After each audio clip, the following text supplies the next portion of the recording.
এবার যে চ্যাপ্টারটা শুরু করব সেটা হচ্ছে পি ব্লক। ঠিক আছে, পি ব্লক এলিমেন্টস, ইউনিট 11। এবার প্রথমে কিছু আলোচনা সেরে ফেলতে হবে যাতে তোমাদের ধারণাটা একটু ক্লিয়ার হয়। প্রথম পয়েন্টটা পড়বে যেখানে লেখা আছে যেসব মৌলের শেষ ইলেকট্রনটি তাদের সর্ববহিস্থ কক্ষের 3টি পি অরবিটালের যে কোনো একটিতে প্রবেশ করে তাদের পি ব্লক মৌল বলা হয়। আমাদের পর্যায় সারণী তো আমরা দেখেছি 13 নম্বর থেকে 18 নম্বর শ্রেণী পর্যন্ত প্রত্যেকটা মৌলের ক্ষেত্রে শেষ ইলেকট্রনটি পি উপকক্ষের মধ্যে উপস্থিত 3টে পি অরবিটাল পিএক্স, পিওয়াই এবং পিজেড এর মধ্যে যে কোনো একটিতে প্রবেশ করেছে। ক্লিয়ার হলো? যেমন বোরনের ক্ষেত্রে তো তোমার P1 কার্বন, P2 নাইট্রোজেনের ক্ষেত্রে P3, P4, P5, P6 and বাকিদের ক্ষেত্রেও একইভাবেই ফলো আপ হবে। ঠিক আছে, তো 2 নম্বর পয়েন্টে সেটাই বলেছে যে হ্যাঁ, একটু খেয়াল রাখবে যে 18 নম্বর শ্রেণী যেটাকে নিষ্ক্রিয় গ্যাস বলা হচ্ছে, ঠিক আছে, নিষ্ক্রিয় গ্যাস হিলিয়াম বাদে, হিলিয়াম 1s2। তো পর্যায় সারণীর পি ব্লকে 6টি গ্রুপ আছে। এগুলি হলো গ্রুপ 13, 14, 15, 16, 17 অ্যান্ড 18 হিলিয়াম ছাড়া। প্রতিটি গ্রুপের 5টি করে মোট 30টি পি ব্লক মৌল বর্তমান। এবং পি ব্লকের যদি সাধারণ ইলেকট্রন বিন্যাস দেখি ফ্রম 13 to 18, যোজ্যতা কক্ষের সাধারণ ইলেকট্রন বিন্যাস হবে NS2 NP126। ক্লিয়ার হলো? তো এই মূলত 1, 2, 3টে পয়েন্ট পড়বে। নেক্সট চলে আসবে পি ব্লক মৌল সমূহের জারণ অবস্থা। এবার 13 আর 14 এই দুটোই তোমাদের ফার্স্ট ইউনিট টেস্টে আছে, বাদ বাকিগুলো সব ক্লাস 12-এ থাকবে। তো প্রথমটাকে বলছে, আচ্ছা আরেকবার দেখে নাও, চোখ বুলিয়ে নাও। 13 নম্বর শ্রেণীতে গ্রুপকে বোরন ফ্যামিলি বলে। কার্বন 14 নম্বর শ্রেণীতে যে কটা 5টা মৌলের কার্বন ফ্যামিলি, এটা nitrogen family, oxygen family, halogen আর নোবেল গ্যাস।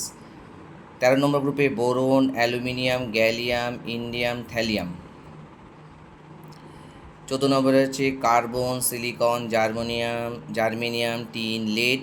15 নম্বর শ্রেণীতে আছে nitrogen, phosphorus, arsenic, antimony, bismuth. 16 নম্বরে আছে oxygen, sulphur, selenium, tellurium, polonium. 17 নম্বরে আছে fluorine, chlorine, bromine, iodine, astatine. Helium বাদে নিয়ন, আর্গন, ক্রিপ্টন, জেনন, রেডন 18 নম্বরে আছে। এবার যেহেতু আমাদের 13 আর 14 নিয়েই আমাদের কারবার, তো 13 নম্বরের যোজ্যতা কক্ষের ইলেকট্রন বিন্যাস হচ্ছে NS2 NP1 আর 14 নম্বরে হচ্ছে NS2 NP2। তাহলে যোজ্যতা কক্ষে 13 নম্বর 3টে ইলেকট্রন আছে, এই 3টে ইলেকট্রন বাদ দিয়ে দিলে তারা তাদের আগের কক্ষতে সর্বোচ্চ 8টা ইলেকট্রন থাকবে। সেই জন্য নর্মালি 13 নম্বর গ্রুপের মৌলগুলো +3 জারণ অবস্থা প্রদর্শন করে, বাট কোনো কোনো ক্ষেত্রে বিশেষ করে নিচের দিকে মৌলগুলো যেমন থ্যালিয়ামের ক্ষেত্রে উল্টো আছে, +1টা বেশি স্টেবল, +3টা লেস স্টেবল। ঠিক আছে, তো আবার 14 নম্বর শ্রেণীতে যেখানে যোজ্যতাকে 4টে ইলেকট্রন আছে, এদের নর্মাল জারণ অবস্থা +4, বাট কোনো কোনো ক্ষেত্রে -4 এবং কি +2 দেখতে পাওয়া যায়।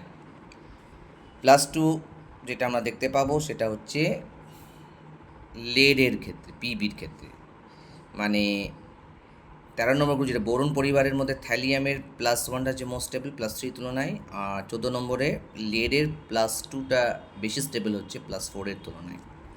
এগুলো পয়েন্ট আউট করে দেওয়া হয়েছে। এদের পেছনে কারণ হচ্ছে নিষ্ক্রিয় জোর প্রভাব। একটু আগেই যখন এস ব্লকের আমরা আলোচনা করছিলাম সেখানেও উল্লেখ করা হয়েছিল, এই পয়েন্টগুলো বারবার আসবে। এবার যদি তুমি দেখো এই যে 4টে ব্লকের মধ্যে ধাতু, অধাতু, ধাতুকল্প সবগুলোই বর্তমান। এবার কটা ধাতুকল্প আছে? Silicon, germanium, arsenic, antimony, tellurium. Silicon, germanium, arsenic, antimony, tellurium এগুলো মূলত ধাতুকল্প। গ্রুপের প্রথম মৌলের অস্বাভাবিক আচরণ, প্রত্যেকটা গ্রুপের যদি 13 নম্বর গ্রুপের প্রথম মৌল ধরে নাও বোরন, 14 নম্বর গ্রুপের প্রথম মৌল হচ্ছে কার্বন, 15 নম্বর গ্রুপের প্রথম মৌল হচ্ছে নাইট্রোজেন, 16 নম্বর গ্রুপের প্রথম মৌল হচ্ছে অক্সিজেন, 17 নম্বর গ্রুপের প্রথম মৌল হচ্ছে ফ্লোরিন, 18 নম্বর গ্রুপের প্রথম মৌল হচ্ছে নিয়ন। প্রত্যেকটার ক্ষেত্রেই আমরা অস্বাভাবিক আচরণ দেখতে পাবো এবং এস ব্লকের ক্ষেত্রেও আমরা দেখেছি। ঠিক আছে, তো এদের কারণ কি? মূলত এদের আকার এবং অন্যান্য ধর্ম যেমন তড়িৎনাত্মকতা, আয়নন এনথালপি, যেটা আকারের উপর নির্ভর করে একটু আলাদা, এবং এদের যোজ্যতা কক্ষে ডি অরবিটাল অনুপস্থিত। এই হচ্ছে আমাদের বেসিক্স কিছু পয়েন্ট পড়বে।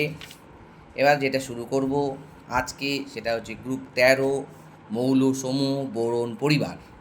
তো যেটা পয়েন্ট আউট করে দেওয়া হয়েছে, ঠিক আছে, এই প্রথম পয়েন্টটা পড়বে গ্রুপ 13 মৌলসমূহের সর্ববস্থিত কক্ষের সাধারণ ইলেকট্রন বিন্যাস হচ্ছে NH2NP1, এন এর মান 2 থেকে 6 পর্যন্ত, ঠিক আছে, ক্লিয়ার হলো। তারপর যেটা দেখে নেবে এই হচ্ছে গ্রুপ 13 মৌলসমূহের ইলেকট্রন বিন্যাস: boron, aluminium, gallium, indium, thallium.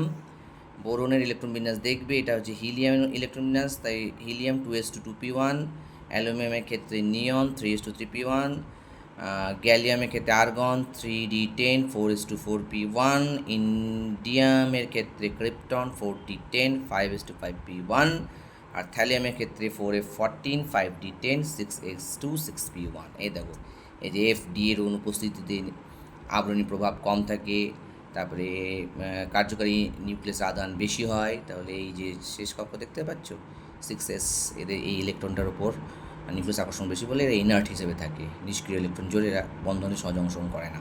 এইগুলো হচ্ছে ব্যাপার। এবার এখানে পয়েন্ট দেখো দাগ দিয়ে দিয়েছি। গ্রুপ 13 মৌলসমূহের প্রাকৃতিক অবস্থান। গ্রুপ 13 মৌলগুলোর মধ্যে বোরন অধাতু, বোরন একমাত্র অধাতু, বাদবাকিগুলো ধাতু। বোরনের অধাপ ধর্ম বর্তমান, কারণ এদের আকার ক্ষুদ্র, এদের উচ্চ আয়নন এনথালপি এবং উচ্চ তড়িৎনাত্মকতা। সবগুলোই অধাতুর জন্য বেস্ট।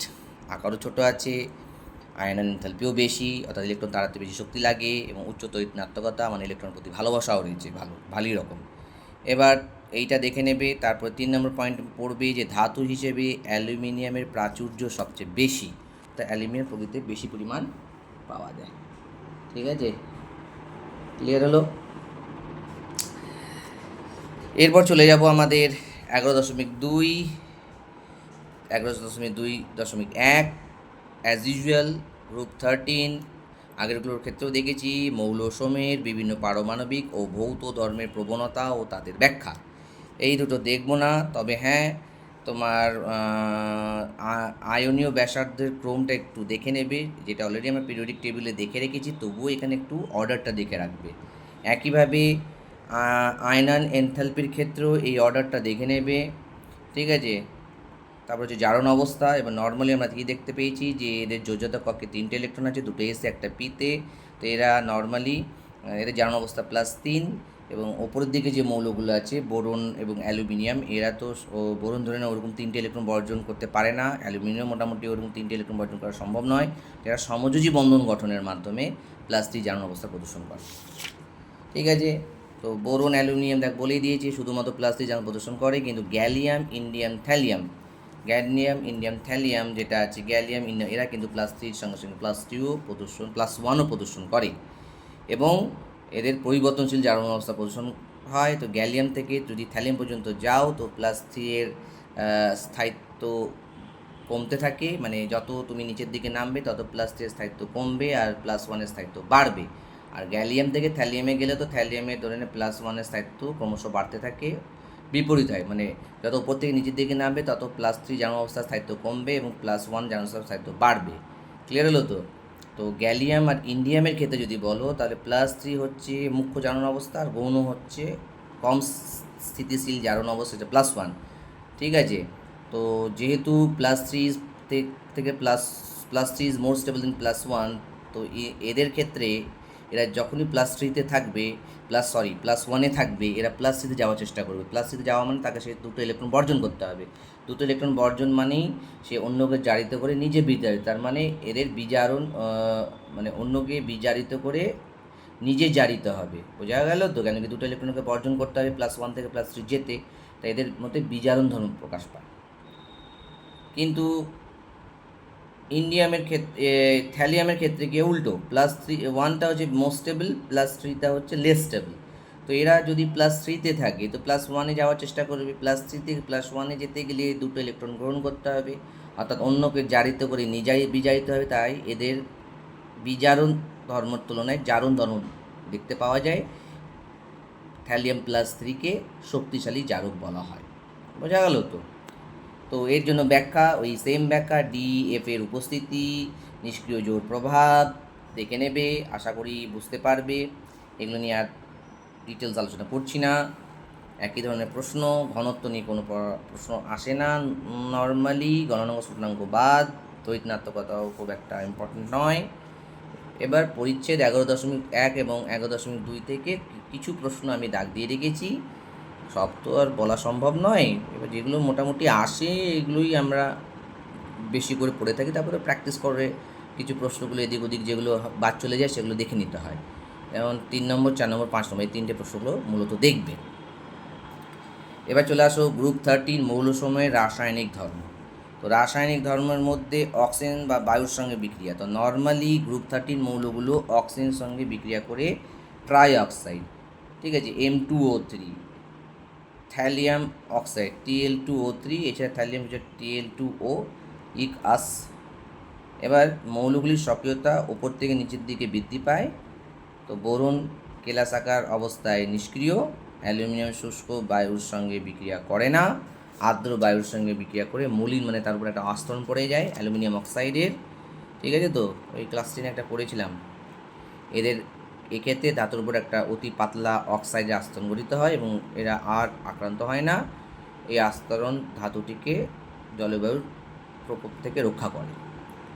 তো এগুলো দেখে নেবে। বোরন ট্রাইঅক্সাইড, অ্যালুমিনিয়াম ট্রাইঅক্সাইড উচ্চ উষ্ণতায় ডাইনাইট্রেশন বিক্রিয়া করে বোরন এবং অ্যালুমিনিয়াম উভয় নাইট্রাইড গঠন করে। বোরনের nitride Bn, aluminium nitride, gallium indium thallium, এরা নাইট্রাইড যৌগ গঠন করে না। এবং বোরন নাইট্রাইডের গঠন যদি দেখো, অনেকটা গঠনটা যদি আমরা যখন কার্বন পরিবার পড়ব দেখবে যে অনেকটা গ্রাফাইটের মতো দেখতে। একবার ছবিটা তোমাদেরকে দেখিয়ে দেওয়াই ভালো, ঠিক আছে। এই কোথায় গেল, এই দেখো, এই দেখো গ্রাফাইট, হেক্সাগোনাল না, গ্রাফাইট শিট বলে এটাকে। বোরন নাইট্রাইডের ক্ষেত্রে তাই, উপরে একটা বোরন নাইট্রাইডের মানে হেক্সাগোনাল পলিমার ফর্মেশন, তার নিচে আবার একটা পলিমার ফর্মেশন পরপর, এবং শিট লাইক স্ট্রাকচার থাকে এবং পিচ্ছিল হয় একের উপরে। এই স্তরগুলো কী হয় বলতে একের উপরে পিচ্ছিল হয়, মানে সরে যায়।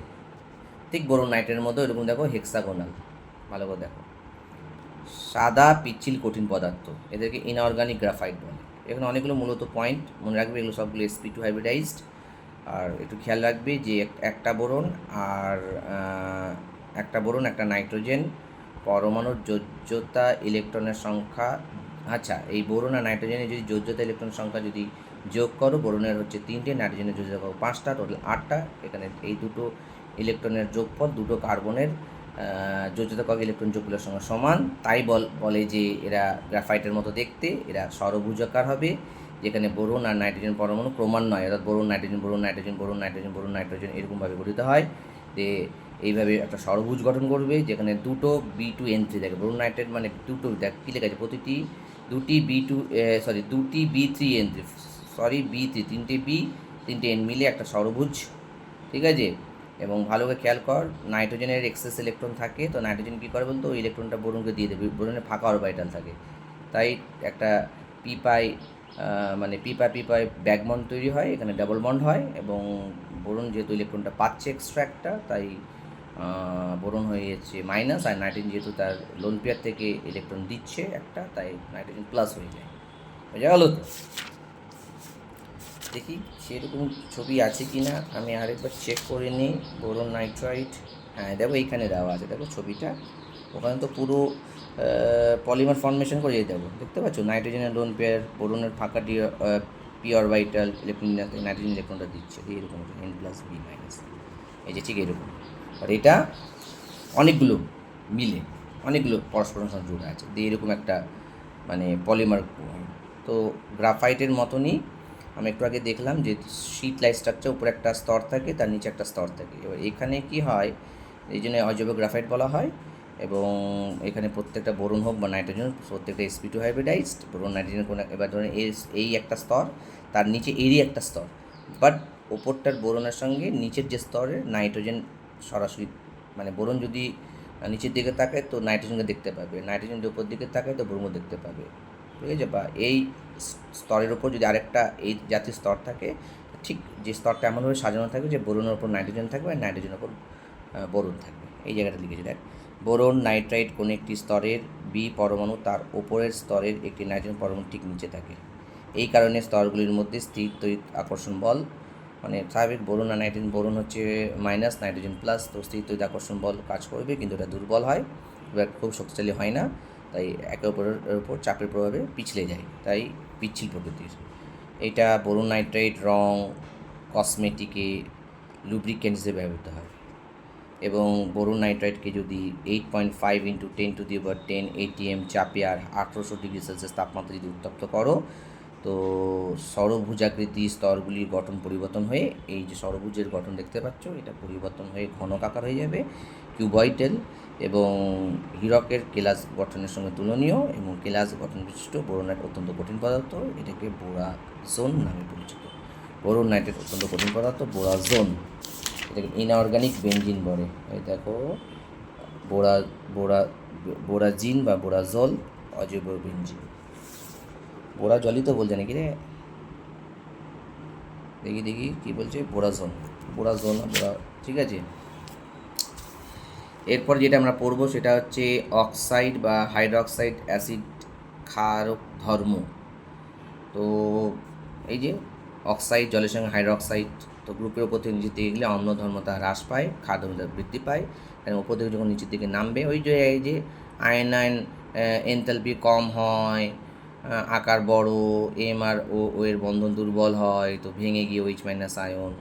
এই জন্য অ্যালুমিনিয়াম গ্যালিয়ামের অক্সাইড ও হাইড্রোক্সাইডগুলো উভধর্মী হয়, ইন্ডিয়াম থ্যালিয়াম অক্সাইড হাইড্রোক্সাইডগুলো ক্ষারধর্মী হয়। উপর থেকে নিচের দিকে দেখো আম্লিকগুলো বলে দিয়েছে কোনটা উভধর্মী, বোরনের হাইড্রোক্সাইড আম্লিক হয়, অক্সাইড হাইড্রোক্সাইড অ্যালুমিনিয়াম আর গ্যালিয়ামের উভধর্মী হয়, ইন্ডিয়ামের সব ক্ষারধর্মী হয়। বুঝলো তো, ওই বন্ধন দুর্বল থাকে, ওই বন্ধন দুর্বল থাকে, তার কারণ হচ্ছে এইটা, উপর থেকে নিচের নামলে আয়নায়ন এনথালপি হ্রাস পায়। বুঝলো তো, আয়নায়ন এনথালপি হ্রাস মানে কি, এই বন্ধনটার আয়নের প্রকৃতি অনেক বেশি, তাহলে সহজে ভেঙে যায়। এবার উভধর্মী aluminium hydroxide, aluminium oxide, acid ও ক্ষার, সোডিয়াম অ্যালুমিনেট, অ্যালুমিনিয়াম ক্লোরাইড, এই দেখে নেবে। তারপরে এই জায়গাটা দেখবে কি বলেছে, হাতে মোবাইল তো একটু সমস্যা হবে, স্ট্যান্ড ফ্যান তো নিয়ে পরে দেখা যাবে। তো বলছে কেলাস আকার অ্যালুমিনিয়াম অক্সাইড Al2O3 অনেকগুলো রূপে অবস্থান করে, যার একটিকে বলা হয় করেন্ডাম। তো এটা অত্যন্ত শক্ত, ক্ষয়কারী, ঘর্ষক পদার্থ হিসেবে ব্যবহৃত হয়। অনিয়তাকার অ্যালুমিনিয়ামকে প্রায় 2000 কেলভিন তাপমাত্রায় উত্তপ্ত করে এটা পাওয়া যায়। তো হোয়াট ইজ করেন্ডাম আসতে পারে। এবার হাইড্রোজেনের সঙ্গে বিক্রিয়া, তো বোরন পরিবারে যতগুলো মৌল আছে এরা হাইড্রোজেনের সঙ্গে যুক্ত হয়ে হাইড্রাইড MH3। বোরনের হাইড্রাইডগুলোকে একত্রে বোরন বলে, বোরনের হাইড্রাইডগুলোকে একত্রে বোরন বলে।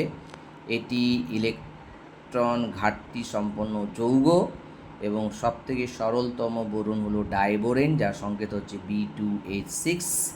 ক্লিয়ার হলো তো? আর তার প্রস্তুতি দেখে নেবে, বোরন ট্রাইফ্লোরাইডের সঙ্গে লিথিয়াম হাইড্রাইডের বিক্রিয়ায় প্রায় 450 কেলভিন উষ্ণ উত্তপ্ত করলে ডাইবোরেন B2H6 উৎপন্ন হয়। BH3 BF3 ন্যায় স্থিতিশীল যৌগ নয়, যেমন BF3 স্থিতিশীল যৌগ, BH3 নয়, কারণ বোরন এখানে এইটা আমরা মোটামুটি দেখেছি, জানো যে BF3 দেখবে, এই দেখো BFA কে বোরনে ফাঁকা পি অরবিটাল আছে, আর ফ্লুরিনের ভর্তি পি অরবিটাল আছে। এই ফ্লুরিন কী করবে, এই বোরনের যে ফাঁকা পি অরবিটালের মধ্যে ইলেকট্রন দেবে, দিয়ে অসমযোজী বন্ধন গঠন করবে, তাই ফ্লোরিন প্লাস ফ্লোরিন মাইনাস।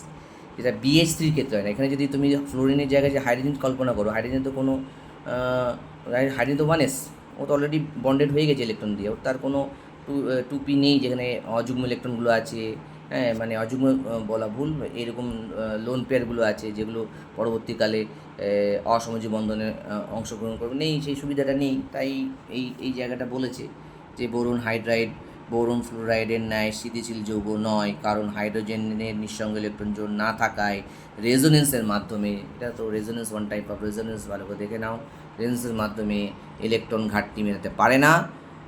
এই কারণে দুটি BH3 অণু হাইড্রোজেন সেতু বন্ধন করে। তো যেহেতু এই ধরনের ঘাটতি মেটাতে পারে না, তো ঘাটতি মেটানোর জন্য ওরা একটা বিশেষ ধরনের বন্ড, বানানা বন্ড বা হাইড্রোজেন সেতু বন্ধন গঠন করে এবং সেইভাবে এটা ডাইমার ফর্ম করে। হাইড্রোজেন বন্ধন সেতুটা আমরা একটু পরে আলোচনা করব, তবুও তোমাদের একটু চোখ প্রথমে দেখে নিচ্ছি এইরকম জাতীয় হয়, এটা আলোচনা করব। হ্যাঁ, ক্লিয়ার হলো?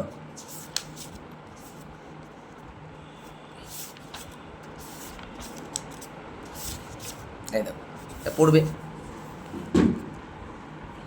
নেক্সট দেখো কী বলেছে, যে অ্যালুমিনিয়াম হাইড্রাইড গঠিত হয় এবং এটাকে অ্যালেন বল নামে পরিচিত। একটি পলিমারীয় কঠিন যার সংকেত AlH3X। এর মধ্যে এল সেতু বর্তমান, আর কিছু দেখা দরকার নেই। এবার হচ্ছে অ্যাসিডের সঙ্গে বিক্রিয়া, তো নর্মালি এরা অজারক অ্যাসিড HCl বা লঘু H2O এর সঙ্গে বিক্রিয়া করে না, কিন্তু উচ্চ তাপমাত্রায় জারক অ্যাসিড দ্বারা আক্রান্ত হয়, যেমন উত্তপ্ত গাঢ় সালফিউরিক অ্যাসিড, নাইট্রিক অ্যাসিডের মিশ্রণ, তো বোরিক অ্যাসিড, তো বোরন এইরকম শর্তে বোরিক অ্যাসিড যে সংকেত হচ্ছে H3BO3 গঠন করে।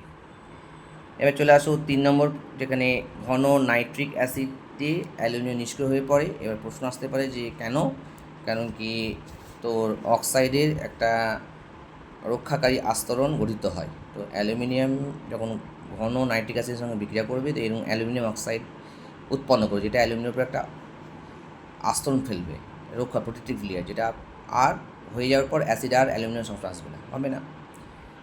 এবার ক্ষারের সঙ্গে বিক্রিয়া পড়বো না, এগুলো সব বাদ। চলে আসবে হ্যালোজেনের সঙ্গে বিক্রিয়া, অ্যালুমিনিয়াম হ্যালাইড MX3, ঠিক আছে। তো ফ্লোরাইড এক্সের জায়গা ফ্লোরিন বসালে ফ্লোরাইড, ক্লোরিন বসালে chloride, bromine bromide, iodide, boron tetrahalide, boron টেট্রাইড, এই যে গঠন, এগুলো আমরা অলরেডি কেমিক্যাল বন্ডিংয়ে পড়েছি। sp2 হাইব্রিডাইজড হবে, এই গঠনটা দেখে নেবে, এই গঠনটা দেখলেই হবে, ঠিক আছে। তো এবার BF3 যে পড়তে পারো, যে যদি প্রশ্ন আসতে পারে যে BF3 তো সিঙ্গেল বন্ড মনে হচ্ছে, তো এর বন্ধন দৈর্ঘ্য মানে 130 পিকোমিটার হওয়া উচিত, বাট সমযোজী ব্যাসার্ধ কী বলছে, যথাক্রমে সমষ্টি মানে এই বোরন আর কী বলে ফ্লোরিনের যে সমযোজী ব্যাসার্ধের যে যোগফল তার থেকে কম হয়, কারণ হচ্ছে ওই যে বোরনের খালি 2p অরবিটাল আর ফ্লোরিনের ভর্তি 2p অরবিটালের মধ্যে, এবং দুটোর মধ্যে কক্ষ দুটো সমান, দুটোই তো 2p, তো এদের মধ্যে একটা রেজোনেন্স হয়, পিপেবে ব্যাক বন্ডিং হয়, এবং এইটা হয়, বুঝা গেলো তো? ক্লিয়ার হলো? এই যে এটা অন্যান্য ক্ষেত্রে দেখা যায় না, ক্লোরিনের ক্ষেত্রে দেখা যায় না, ব্রোমিনের ক্ষেত্রে দেখা যায় না, কারণ বোরন তো 2p, আর এগুলো সব sp2 হাইব্রিডাইজ। বোরন তো 2p, কিন্তু ক্লোরিনের ক্ষেত্রে তো 3p, ব্রোমিনের ক্ষেত্রে 4p, আর 5p, আকারটা আরও বড়ো, এদের সঙ্গে মানে পার্থক্য বেশি, আকারটা বড় ওভিলেপেন্ট হয়, রেজোনেন্সটা দুর্বল হয়ে পড়ে, এদের ক্ষেত্রে হয় না। BI3-তে ক্রমশ বৃদ্ধি পায়, মানে লুইস অ্যাসিড। আর এদের ক্ষেত্রে কী হয় বলতো, তো যেহেতু বোরনের খালি অরবিটালটা, যেমন বোরন ট্রাইফ্লোরাইডের ক্ষেত্রে বোরনের খালি অরবিটালটা ফ্লোরিনের ভর্তি বোরনের খালি 2p অরবিটাল আর ফ্লোরিনের ভর্তি 2p অরবিটালের মধ্যে ইংগেজ হয়ে যাচ্ছে, তার মানে বোরনের এই অরবিটাল ফাঁকা থাকছে না। বাট এদের ক্ষেত্রে আয়োডিনের ক্ষেত্রে ফাঁকা থাকছে, তো অন্য কারো কাছ থেকে তো ইলেকট্রন নিয়ে অসমযোজী বন্ধন গঠন করতেই পারে, যেমন অ্যামোনিয়ার সঙ্গে ইলেকট্রন নিয়ে অসমযোজী বন্ধন গঠন করতেই পারে। তো ইলেকট্রন নেওয়া মানে তো ওটা লুইস অ্যাসিড, তাই BF3 থেকে যত BI3 দিকে যাবে তত অ্যাসিড বৃদ্ধি পাবে, লুইস অ্যাসিড হিসেবে শক্তি বৃদ্ধি পাবে, এই জন্য এই কথাটা বলেছে। হ্যাঁ, এবার অ্যালুমিনিয়াম হ্যালাইডে দেখবা অ্যালুমিনিয়াম এরকম ডাইমার ফর্ম করে, এই দেখো ডাইমার দেখতে পাচ্ছ, ভালো গঠনটা দেখো, এরকম ডাইমার থাকে। অ্যালুমিনিয়ামের যোজ্যতা কক্ষে হচ্ছে অ্যালুমিনিয়াম কত 3s2 3p1, এবং উত্তেজিত অবস্থায় যদি 3s থেকে ইলেকট্রন 3pতে চলে যায়, প্রত্যেকটা 3টে অযুগ্ম ইলেকট্রন, তার মধ্যে 3টের সঙ্গে সমযোজী বন্ধন, একটা ক্লোরিন দিয়েছে, আরেকটা তোর পি ফাঁকা, তো পার্শ্ববর্তী অ্যালুমিনিয়াম ট্রাইক্লোরাইড থেকে এরকম ট্রাইক্লোরাইড থেকে একটা ইলেকট্রন ক্লোরিনের এইখানে না থাকবে, লোন পেয়ারগুলো থাকে। হ্যাঁ, ঠিক এরকম মতো থাকবে, যেটা এখন দেখানো হয়নি। তো এখান থেকে ক্লোরিন প্রথম অ্যালুমিনিয়াম ট্রাইক্লোরাইডের অ্যালুমিনিয়াম ফাঁকা অরবিটাল ইলেকট্রন দিয়ে দেয়, দিয়ে এখানে অসংযোগ বন্ধন করে, এভাবে ইন্টারলক হয়ে যায় তারা, বাঁ দিকটা ডান দিকে দেয়, ডান দিকটা বাঁ দিক দিয়ে ইন্টারলক ডাইমার, ঠিক আছে। তো পড়বে প্রতিটা অ্যালুমিনিয়াম 6টা ইলেকট্রন যুক্ত একটা নিঃসঙ্গ যে অ্যালুমিনিয়াম পরমাণুর সঙ্গে যুক্ত একটি ক্লোরিন পরমাণু থেকে একটা নিঃসঙ্গ ইলেকট্রন জোর গ্রহণ করে অসংযোগ বন্ধন গঠনের মাধ্যমে তারা অষ্টপূর্ণ করে, এইভাবে প্রতিটা অ্যালুমিনিয়াম তারা অষ্টপূর্ণ করে। এবং প্রত্যেকটা sp3 হাইব্রিডাইজড। এইটা পড়বি যে বোরন হ্যালাইডগুলির ডাইমার গঠন করে না, বোরন হ্যালাইডগুলি ডাইমার গঠন করে না, অ্যালুমিনিয়াম ক্লোরাইডটা করে। কারণ বোরন কেন গঠন করে না? কারণ বোরন আকারে ছোট হয়, ছোট হলে বড় আকারের হ্যালোজেনকেও ধরে রাখতে পারে না। বড় আকারের হ্যালোজেন ধরে রাখতে গেলে বড় আকারেরই দরকার, যেমন অ্যালুমিনিয়াম পারে। এই প্রশ্নগুলো দেখবি পরিচ্ছেদ 11.3-এর 11, 13, 14, 15, 17, 18, 19, 20, 22, 23 এগুলো আমি ছবি তুলে পাঠিয়ে দেবো অবশ্যই। এবার চলে আসো বোরন অস্বাভাবিক আচরণ, সর্বোচ্চ সমযোজ্যতা জানানোর অবস্থা দেখে নেবা। ডি নেই, তাই সর্বোচ্চ সমযোজ্যতা 4, এর বেশি হতে পারে না। আর অবস্থান পড়া দরকার নেই। এবার বোরনের ধর্মতে আমরা চলে যাব। বোরনের ধর্মটা ভালো করে ছবিটার দিকে তাকাও। বোরনের এই যে এটা যে বোরনের ক্লাস B12, এটাকে আইকোসাহেড্রাল বলা হয়, ঠিক আছে? তো এটার প্রধানত দুটো রূপভেদ আছে, একটা হচ্ছে নিয়তাকার বোরন আর একটা হচ্ছে অনিয়তাকার বোরন। নিয়তাকার বোরন আবার 3 প্রকার হয়, আলফা রম্বোহেড্রাল, বিটা রম্বোহেড্রাল, আর একটা হচ্ছে টেট্রাগোনাল। সকল কেলাসাকার বোরনে, সেটা আলফাই হোক, বিটাই হোক, টেট্রাই হোক, B12 আইকোসাহেড্রাল একক থাকে। এখানে ভালো করে খেয়াল করবি, 12টা শীর্ষবিন্দু আছে, 1, 2, 3, 4, 5, 6, 7, 8, 9, 10, 11, 12টা, এবং প্রত্যেকটা শীর্ষবিন্দুতে বোরন থাকবে, একটা করে বোরন থাকবে। এবং এখানে 2 ধরনের বন্ড দেখতে পাবো, একটা 2 centre 2 electron, 2 centre 3 electron bond দেখতে পাবো, এগুলো দেখে নিবি। এবং বোরনের গলনাঙ্ক হচ্ছে 2450 কেলভিন, স্ফুটনাঙ্ক হচ্ছে 3923 কেলভিন। এই বিরোধাকার অণুগুলির মধ্যে আকর্ষণ বল খুব বেশি হয়, তাই দৃঢ় হয়, তাই এদের গলনাঙ্ক স্ফুটনাঙ্ক বেশি। এবার নিয়তাকার বোরনের রাসায়নিক ধর্ম, নিয়তাকার অনিয়তাকার পড়েছি। নিয়তাকার তো আবার 3 প্রকার, এরা সক্রিয়তা নেই, এদের দেখতেই পাচ্ছ এরকম থাকে, সক্রিয়তা নেই। আবার এসিল বা এইচএফ দ্বারা আক্রান্ত হয় না, গাঢ় ইভেনকি গাঢ় উত্তপ্ত এইচএমটি এসএসও দ্বারাও আক্রান্ত হয় না। অনিয়তাকার তো ধরে নাও এরকম গঠন থাকে না, তাই এরা আক্রান্ত হতে পারে।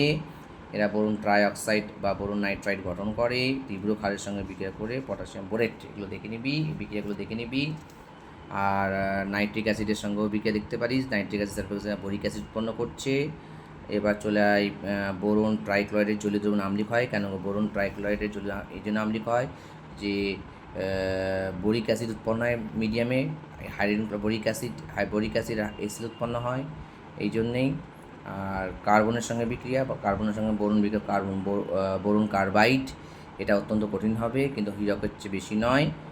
বুলেট প্রুফ জ্যাকেট তৈরিতে এটা ব্যবহার করা হয়, দেখে নিবি। নেক্সট হচ্ছে বোরনের ব্যবহার, দেখবি বোরনের ব্যবহার 2 নম্বর পয়েন্ট, 5 নম্বর পয়েন্ট, এই দুটো পয়েন্ট বলে রেখেছি, দেখে নেবা তোমরা, বুঝেছ? ধৈর্য ধরে দেখবা ভিডিওগুলো। এবং পরিচ্ছেদ 11.4 থেকে অলমোস্ট সব প্রশ্ন নয়, কিছু কিছু প্রশ্ন আমি দাগ দিয়ে রেখেছি, 25, 26, 27, 28, 31, 32 এইগুলো। এবার কতগুলো বোরনের কতগুলো গুরুত্বপূর্ণ যৌগ, বোরনের কতগুলো গুরুত্বপূর্ণ যৌগ, তার মধ্যে সবথেকে প্রথমে যেটা ইম্পর্টেন্ট সেটাকে বলছে বোরাক্স বা সোহাগা। ওই বোরিক অ্যাসিড আমরা ব্যবহার করি না, বোরাক্স। সংকেত মনে রাখবে Na2B4O7.10H2O বা Na2 থার্ড ব্র্যাকেটে B4O5OH4 third bracket close 8H2O। এর নাম হচ্ছে সোডিয়াম টেট্রাবোরেট, সোডিয়াম টেট্রাবোরেট ডেকাহাইড্রেট, যেখানে 10টা। বোরনের একটি গুরুত্বপূর্ণ যৌগ, এতে এই ধরনের টেট্রা নিউক্লিয়ার একক থাকে, টেট্রা নিউক্লিয়ার, এর সঠিক সংকেত যেটা, এবং এগুলো হচ্ছে sp2, দেখে নিবি।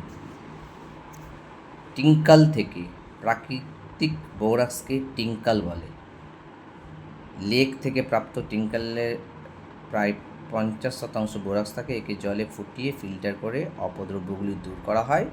প্রাপ্ত পরিশ্রুতকে ঘন করে ঠান্ডা করলে বোরাক্সের কেলাস পাওয়া যায়। ক্যালামানাইট হ্যাঁ, ম্যানাইট খনিজ থেকেও করা হয়, এর বিক্রিয়া দিয়ে দিয়েছে। কোলেম্যানাইটের সঙ্গে হচ্ছে Ca2B6O11, সোডিয়াম কার্বন দিয়ে উত্তপ্ত করলে সোডিয়াম মেটাবোরেট দ্রবণে কার্বন ডাইঅক্সাইড চালনা করলে তো বোরাক্স কেলাসিত হয়, Na2B4O7 কেলাসিত হয়। ঠিক আছে। ভৌত ধর্মের মধ্যে কী আছে? বোরাক্স সাদা ক্লাসের কঠিন পদার্থ, এটি গরম জলে বেশি দ্রাব্য, সাধারণ উষ্ণতায় কেলাসিত বোরাক্সের 10 অণু কেলাস জল থাকে। 62 ডিগ্রি সেলসিয়াস উষ্ণতার উপর যদি এটাকে উত্তপ্ত করিস 1 অণু জল বেরিয়ে যাবে, পড়ে থাকবে সোডিয়াম টেট্রাবোরেট, আগে ছিল সোডিয়াম টেট্রাবোরেট ডেকাহাইড্রেট। এবার 10টার মধ্যে 5টা জলের অণু বেরিয়ে যাবে, বাকি 5টা পড়ে থাকবে পেন্টাহাইড্রেট। এটাকে স্বর্ণকারের সোহাগা বলে। এটা সোনার গলনের জন্য প্রয়োজনীয় উষ্ণতা এটি সোনার গলনের জন্য প্রয়োজনীয় উষ্ণতা হ্রাস করে। এবং আরও বেশি যদি উত্তপ্ত করিস তাহলে সব কটা জলই বেরিয়ে যাবে, শুধু অনার্দ্র বোরাক্স পড়ে থাকবে। এটাকে borax glance is wrong word, glass বলা হয়। গ্লাসের মতন চকচকে হয়ে দেখতে, স্বচ্ছ কাচের মতো। ঠিক আছে। এবার রাসায়নিক ধর্মতে প্রথমে বলেছে জলীয় দ্রবণের প্রকৃতি। বোরাক্সের জলীয় দ্রবণ ক্ষারীয় হয়, কারণ বোরাক্সের জলীয় দ্রবণ, বোরাক তো নিজে মৃদু অ্যাসিড, তো এই জলীয় আত্মবিশ্লিত হয়ে তোর তীব্র ক্ষার উৎপন্ন করে, NaOH। এবং দুর্বল অ্যাসিড বোরিক অ্যাসিড। জলীয় দ্রবণের বোরিক অ্যাসিড বেশিরভাগ অনুরূপে অবস্থান করে, এটা বেশিরভাগ অনুরূপে অবস্থান করে। আর NaOH যেহেতু তীব্র ক্ষার, এটা সম্পূর্ণ আয়নিত হয়ে দ্রবণে OH- আয়নের আধিক্য ঘটায়। বোঝা গেল তো? OH- আয়নের আধিক্য ঘটায়, তাই দ্রবণটা ক্ষারীয় হয়। এটা দেখে নেবে রিয়াকশানটা। Na2B4O7 7H2O ভেঙে গিয়ে H3BO3 দুর্বল বোরিক অ্যাসিড অনুরূপে অবস্থান করে, এটা তীব্র ক্ষার, অ্যাসিডের সঙ্গে বিক্রিয়া করে লবণ জল না, ওই বোরিক অ্যাসিড আর লবণ উৎপন্ন করছে। এবার বলছে যে বোরাক্সের জলীয় দ্রবণে ফেনফথ্যালিন যোগ করলে দ্রবণের বর্ণ গোলাপি লাল হয়। এই অবস্থায় গ্লিসারল যোগ করলে বর্ণহীন হয়ে যায়। তো লাল হওয়ার পেছনে কারণ হচ্ছে এই যে, ঠিক আছে, তো ক্ষার বলে এই ফেনফথ্যালিন যোগ করলে লালই হবে। কিন্তু এবার যদি গ্লিসারল যোগ করো, তো গ্লিসারল কী করে বলতো? এই বোরিক অ্যাসিডকে ভেঙে দিয়ে BOH4- উৎপন্ন করে, এর সঙ্গে বিক্রিয়া করে একটা জটিল চিলেট এরকম জাতীয় যৌগ গঠন করে, যা সামান্য ডান দিকে সরে গিয়ে এই যে দ্রবণের মধ্যে কী করে বলতো? H+ আয়নের আধিক্য ঘটায়। এবং H+ আয়ন যেটুকু আধিক্য হয়, এই H+ আয়ন দ্রবণে থাকা OH- প্রশমিত করে, তাই বর্ণহীন হয়। এই একই কারণে এইটা পড়বে যে একইভাবে বোরাক্সের জলীয় দ্রবণে মিথাইল অরেঞ্জ যোগ করলে দ্রবণের বর্ণ হলুদ। এই অবস্থায় দ্রবণে গ্লিসারল যোগ করলে দ্রবণের বর্ণ কমলা হয়। এই পরীক্ষাগুলির সাহায্যে গ্লিসারলকে শনাক্ত করা যায়।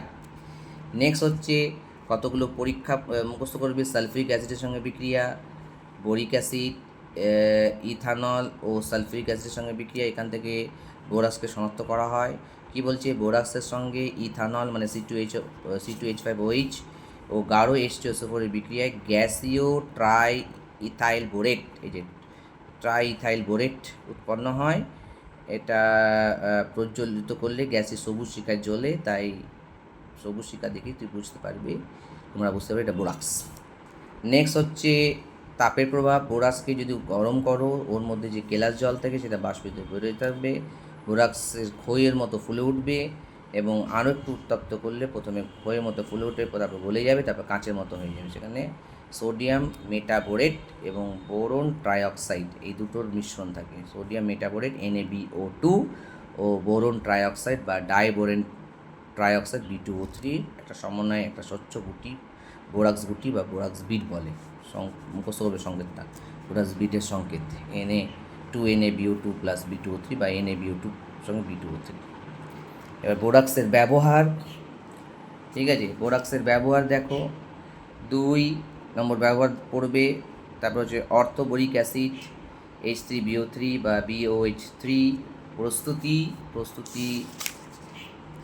2 এবং 3 পড়ে নেবে একটা বোরাক্স থেকে। বলছে সম্পূর্ণ বোরাক্স দ্রবণকে গাঢ় HCl বা সালফিউরিক অ্যাসিডের সঙ্গে মিশিয়ে ফোটালে ধীরে ধীরে ঠান্ডা করলে সাদা সিল্কের মতো বোরিক অ্যাসিড কেলাসিত হয়। এই কেলাসকে ঠান্ডা জলে ধুয়ে জলে দ্রবীভূত জলে দ্রবীভূত করে পুনঃপ্রলাসিত করলে বিশুদ্ধ এই রিয়াকশনটা দেখে নেবে। Na2B47 2HCl + 5H2 4H3BO3 + 2NaCl Na2B47 + 7H2SO4 + 5H2 4H3BO3 Na2SO4। বোরনের বিভিন্ন যৌগে আত্মবিশ্লেষণ, বোরনের বিভিন্ন যৌগে আত্মবিশ্লেষণ করলেও বড়ি গ্যাস উৎপন্ন হয়। ফিজিক্যাল প্রপার্টিস পড়ার দরকার নেই। কেমিক্যাল প্রপার্টিস আম্লিক প্রকৃতি, এটা দুর্বল আম্লিক প্রকৃতি, ঠিক আছে তো। আম্লিক প্রকৃতি একক্ষারীয় অ্যাসিড, এটি প্রোটনিক অ্যাসিড রূপে আচরণ করে না, কিন্তু বোরন ছোট আকার এবং যোজিত করে 6টি ইলেকট্রন থাকা এটি লুইস অ্যাক্সিস হিসেবে কাজ করে এবং জলের OH- আয়নের এক জোড়া ইলেকট্রন গ্রহণের মাধ্যমে একটি প্রোটন মুক্ত করে। এটি একটি একক্ষারীয় অ্যাসিড। তো নর্মালি এটা দুর্বল অ্যাসিড এবং ছোট আকার এবং এর যোজ্যতা কক্ষে 6টা ইলেকট্রন আছে, তাই জল থেকে কী করে বলতো OH-কে নিয়ে নেবে, দিয়ে দ্রবণ H+ আয়ন দেবে, এইভাবে দেয়। তাপের প্রভাব উত্তপ্ত করলে মেটাবোরিক অ্যাসিড আর একটু তাপমাত্রা বাড়িয়ে দেয় 100 থেকে 140। পাইরোবোরিক অ্যাসিড তাপমাত্রা আর উত্তপ্ত করলে টেট্রাবোরিক অ্যাসিডে পরিণত হবে। এই যে টেট্রাবোরিক অ্যাসিড, তারপর লোহিতপ্ত অবস্থায় পাইরোবোরিক অ্যাসিড সম্পূর্ণভাবে বিয়োজিত হয়ে বোরন ট্রাইঅক্সাইডে পরিণত হবে। পাইরোবোরিক অ্যাসিড, মেটাবোরিক অ্যাসিড, পাইরোবোরিক অ্যাসিড, ওটাকে টেট্রাবোরিক অ্যাসিড বলে এবং সেটা বোরন ট্রাইঅক্সাইড লোহিতপ্ত। নেক্সট হচ্ছে দেখো মিথাইল বা ইথাইল অ্যালকোহলের সঙ্গে বিক্রিয়া। বোরাক্সকেও মিথাইল ইথাইলের সঙ্গে বিক্রিয়া করানো যায়। পরে করি আমরা যেটা দেখেছিলাম সেটা হচ্ছে তোমার যে গ্যাসটা বেরোবে সেটা সবুজ শিখায় জ্বলবে। এখানে দেখ কী হচ্ছে, এখানে যেটা বলছে যে বোরিক অ্যাসিড ও মিথানল বা ইথানলের সঙ্গে উত্তপ্ত করলে ট্রাইমিথাইল বোরেট, আগেরটা ছিল ট্রাইথাইল বোরেট, মিথানল নিলে তো ট্রাইমিথাইল বোরেটই উৎপন্ন হবে। এই জাতীয় বা ট্রাইথাইল বোরেট এই জাতীয় এস্টার উৎপন্ন হবে। এটা উদ্বায়ী এবং বার্নার অদীপ্ত শিখায় ধরালে এরা সবুজ প্রান্তযুক্ত শিখা সজলে, সবুজ প্রান্তটা সবুজ, এখান থেকে আমার বোরিক অ্যাসিড শনাক্ত করা যায়। এই পরীক্ষা দ্বারা বোরিক অ্যাসিড ও বোরেট লবণের পার্থক্য করা যায়, দেখে নিবি। তারপর হচ্ছে ফ্লোরাইড লবণের সঙ্গে বিক্রিয়া। তো গাঢ় বিক্রিয়া পড়বি, গাঢ় H2SO4 এর উপস্থিতিতে বোরিক অ্যাসিড ফ্লোরাইড লবণ ক্যালসিয়াম ফ্লোরাইড বিক্রিয়া করে উদ্বায়ী যৌগ বোরন ট্রাইফ্লোরাইড উৎপন্ন করে। অ্যামোনিয়াম বাইফ্লোরাইডের সঙ্গে বিক্রিয়া, অ্যামোনিয়াম বাইফ্লোরাইড বোরিক অ্যাসিডের সঙ্গে অ্যামোনিয়াম বাইফ্লোরাইড। তো বোরিক অ্যাসিড B2O3 ভেঙে যাবে উত্তপ্ত করলে। বিক্রিয়াজাত পদার্থ গ্যাস, প্রত্যেকটা পদার্থই দেখ গ্যাসীয়, পরমাণুর অস্তিত্ব পাওয়া যায় না। তারপর হচ্ছে পটাশিয়াম বাইফ্লোরাইডের সঙ্গে, তো প্রথমে ছিল অ্যামোনিয়াম বাইফ্লোরাইড এবার পটাশিয়াম বাইফ্লোরাইডের সঙ্গে বিক্রিয়া। তো বোরিক অ্যাসিড পটাশিয়াম বিক্রিয়া করে এই দুটি আম্লিক পদার্থের জলীয় দ্রবণ মিশ্রিত করলে মিশ্রীয় দ্রবণটা, এটা যদি আম্লিক মিশ্রণ হলে ক্ষারীয় হয়ে যায়, যে মিশ্রণ হলে ক্ষারীয় হয়ে যায়, এটা কেউইচ দেখে নিবি। তারপর হচ্ছে ব্যবহার পড়বি 1, 2, 4, ঠিক আছে। খাদ্যদ্রব্য সংরক্ষণ, এনামেল, পর্সেলিন পাত্র, বোরোসিলিকেট কাঁচ। এবার বোরিক অ্যাসিডের গঠন, এখানে দেখবি হাইড্রোজেন বন্ড আছে, hydrogen bond, presence of hydrogen bond. এবার হচ্ছে ডাইবোরেন দেখ অনেকগুলো প্রকার হয়। B2S6 BnHn+4, এটাকে নিডোবোরেন BnHn+6, N এর মান দেখে নিবি। এটাকে অ্যারাকনোবোরেন, তার আরেকটা হচ্ছে তোর ক্লোসো। প্রত্যেক এগুলোর মধ্যে সবথেকে গুরুত্বপূর্ণ হচ্ছে ডাইবোরেন B2S6। এবং প্রস্তুতি দরকার নেই, রাসায়নিক ধর্ম দরকার নেই, তার মধ্যে যেটা সবথেকে ইম্পর্টেন্ট 5 নম্বর খুবই ইম্পর্টেন্ট, বোরাজিন বা বোরাজল, বোরাজিন আর বেনজিন।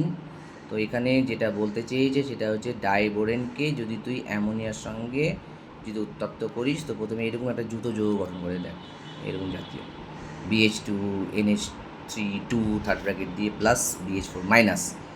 তারপরে একে যদি 473 কেলভিন উষ্ণতায় যদি উত্তপ্ত করিস, তো এটা উদ্বায়ী যৌগ বোরাজিন B3N3H6 বা বোরাজল উৎপন্ন করে। B3N3H6 বোরাজল, এটা বেঞ্জিনের মতো, তাই এটাকে অজৈব বেঞ্জিন বলা হয়। এই যে ভালো করে দেখে না, অজৈব বেঞ্জিন B3N3H6 একদম বেঞ্জিনের মতো গঠন। দেখ পাশাপাশি দেখ কম্প্যারিজনও দিয়ে দিয়েছে। নেক্সট আমরা যেটা পড়ব, ঠিক আছে, সেটা হচ্ছে হাইড্রোবোরিক, এই যে ডাইবোরনের দুটো তত্ত্ব আছে বুঝলি, এইটা অতটা বোঝা যা মুশকিল আছে ইলেকট্রন ডিফ্র্যাকশন পরীক্ষা অনুযায়ী ডাইবোরনের, বাট আমরা যেটা পড়বো সেটা হচ্ছে হাইড্রোজেনেশন তত্ত্ব অনুযায়ী। এবার বোরন ভূমিস্তর দেখ 2s2 2p1, উত্তর 3টে, ভালো করে sp3 এ ফাঁকা আছে। একটা বোরন পরমাণু, দুটো sp3 অরবিটাল এবং একটা ইলেকট্রনযুক্ত অবশিষ্ট আছে। এখন প্রতিটি বোরন পরমাণু দুটো sp3 অরবিটাল আর দুটো হাইড্রোজেন পরমাণু, একটা করে ইলেকট্রন। এই যে প্রত্যেকটা হাইড্রোজেন পরমাণুর একটা করে, এই গঠনটা ভালো করে দেখ, প্রত্যেকটা বোরনের দেখ দুটো sp3 নেব, যার মধ্যে একটা করে ইলেকট্রন আছে, একটি করে দুটো sp3 নেব, হ্যাঁ, আর দুটো হাইড্রোজেন নেব, প্রত্যেকটা একটা করে, ঠিক আছে। দিয়ে কী হবে, এইভাবে এরকম বন্ড হবে, দুটো বোরন পরমাণু, দুটো sp3 অরবিটাল আর একটা হাইড্রোজেনের 1s, ভালো করে দেখ, এটা দুটো বোরনের দুটো sp অরবিটাল যার মধ্যে একটা একটা করে ইলেকট্রন আছে, আর হাইড্রোজেনের 1s যেমন একটা 2 সেন্টার 3 ইলেকট্রন, 3 সেন্টার 2 ইলেকট্রন, ঠিক আছে। তো 3 সেন্টার 2 ইলেকট্রন কেন বলছি বলতো, কারণ টোটালে এখানেও তো 3 সেন্টার হবে, এখানেও তো ইলেকট্রন লাগবে। এই বোরনের তো প্রত্যেকটা দুটো করে sp3, তো এটা দুটো করে sp3, ঠিক আছে। তো দুটো করে sp3 অরবিটালের সঙ্গে হাইড্রোজেনের 1s অরবিটালের মধ্যে অভিলেপন হবে, যে 3 সেন্টার 2 ইলেকট্রন বন্ড গঠন হবে। এটাকে হাইড্রোজেন ব্রিজ বন্ড ডাইবোরনের দেখা যায়, এরকম বানানা বন্ড বনে অনেক সময়, দেখে নিবি, একটু হালকা করে দেখে নিবি, ঠিক আছে। তো দুটো বোরন sp3 সংকরণ ঘটে এবং প্রত্যেক বোরন দুটো sp3 অরবিটালে একটা করে ইলেকট্রন থাকবে, হাইড্রোজেনে একটা অরবিটালে একটা ইলেকট্রন থাকবে। তার মধ্যে দেখ, ভালো করে বোঝার চেষ্টা কর, এই দুটো সমযোজী বন্ধন BH BH, এই দুটো তো ইনভলভ হয়ে গেল, BH BH BH BH, এখানে দুটো BH। এবার বাকি যে পড়ে এলো একটা sp3, এই একটা sp3 একটা ইলেকট্রন, এর একটা sp3 একটা ইলেকট্রন, এই হাইড্রোজেনে একটা করে ইলেকট্রন। তো আগে এই বন্ডের জন্য ধরে নিয়ে বাঁ দিকে বোরনটা ইলেকট্রন দিল আর হাইড্রোজেন দিল, দিয়ে এরকম অভিলেপন হলো। আর নিচে এই বন্ডের জন্য ডান দিকে বোরনটা একটা ইলেকট্রন দিল, হাইড্রোজেন দিল, দিয়ে এদের মধ্যে একটা অভিলেপনের মাধ্যমে একটা ব্রিজ তৈরি করে ওই ইলেকট্রনটা এরকম এরকম ঘোরাফেরা করছে। তো এইভাবে প্যানানা বন্ড তৈরি হয়, যে প্যানানা বন্ড বলে এটাকে। নেক্সট হচ্ছে অ্যালুমিনিয়াম, পড়বো না, অ্যালুমিনিয়াম আমার দরকার নেই, হ্যাঁ। বিক্রিয়া দেখে রাখতে পারিস, লঘু নাইট্রিক অ্যাসিড ধীরে ধীরে, নাইট্রিক অ্যাসিড অ্যালুমিনিয়াম ধীরে দ্রবীতে অ্যালুমিনিয়াম নাইট্রাইটে পরিণত হয়, কিন্তু কোনো গ্যাস নির্গত হয় না। ক্ষারের সঙ্গে বিক্রিয়া দেখে নিবি, সোডিয়াম অ্যালুমিনেট ব্যবহার করবি 1, 2। প্রশ্ন আমি দিয়ে দিয়েছি, পরিচ্ছেদ 11.6 থেকে 34, 37, 38, 39, 40, এদিকে আরও আছে 43, 45, 46, 47, 49, 53। এবার যেটা আগে 2 নম্বর দিত, যে বোরাক্স বিট টেস্ট গেল, যেখান থেকে আমরা বিভিন্ন ধাতব লবণ থেকে ধাতুকে শনাক্ত করি। এখানে পরীক্ষাগারে সোহাগা দুটির পরীক্ষা, যেটা বোরার বিট টেস্ট বলছি, এখান থেকে normally copper, cobalt, iron, chromium, manganese আর নিকেল, এদেরকে আমরা আইডেন্টিফাই করি। তো এদের জন্য প্রথমে কী করতে হবে, তোকে একটা প্ল্যাটিনাম, এই পরীক্ষা কেবলমাত্র রঙিন লবণের জন্য প্রযোজ্য, এটা মনে রাখবি, রঙিন লবণের জন্য প্রযোজ্য। ম্যাগনেশিয়াম লবণ, ম্যাগনেশিয়াম নট, ম্যাঙ্গানিজ লবণ Mn, আর ফেরাস ফসফেট, এরা বর্ণহীন, তবুও এরা সোহাগা গুটি পরীক্ষায় বিশেষ রং গঠিত হয়, এটা ব্যতিক্রম। ম্যাঙ্গানিজ লবণ আর ফেরাস ফসফেট। এবার কী করা হয়, ল্যাবে যদি করে থাকিস, প্রথমে একটা প্ল্যাটিনাম তার নিতে হবে, তা সামনের দিকটা একটু কুণ্ডলি করে নিতে হবে, দিয়ে ওটাকে ভালো করে বার্নারে গিয়ে উত্তপ্ত করে নিতে হবে, দিয়ে বোরাক্সের একটা পাউডার থাকবে, তার মধ্যে একটু ঠেকা লাগালেই ওই উত্তপ্ত তার যে কুণ্ডলি তার সঙ্গে বোরাক্স লেগে যাবে, সেটাকে আবার গরম করবি, প্রথমে খয়ের মতো ফুলে উঠবে, তারপরে আবার গলে গিয়ে একদম ঠান্ডা হয়ে ক্রিস্টাল কাঁচের মতো দেখতে হয়ে যাবে।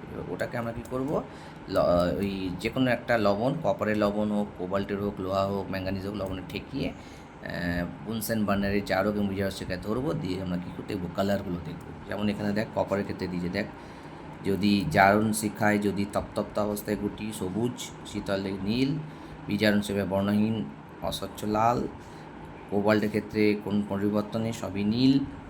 ঠিক আছে, তো এই যে কাটা দাগ দিয়ে রেখেছি, কপার কোবাল্ট ক্রোমিয়ামের ক্ষেত্রে সবুজই হয়, আর লোহার ক্ষেত্রে লালচে হলুদ, লোহাটাও দেখে রাখতে হবে, লালচে হলুদ, কালচে সবুজ, কালচে সবুজের বর্ণগুলো দেখে নেবে। কী হয় প্রথমে দেখে নাও। প্রথমে যেটা হয় সেটা হচ্ছে যখন তুই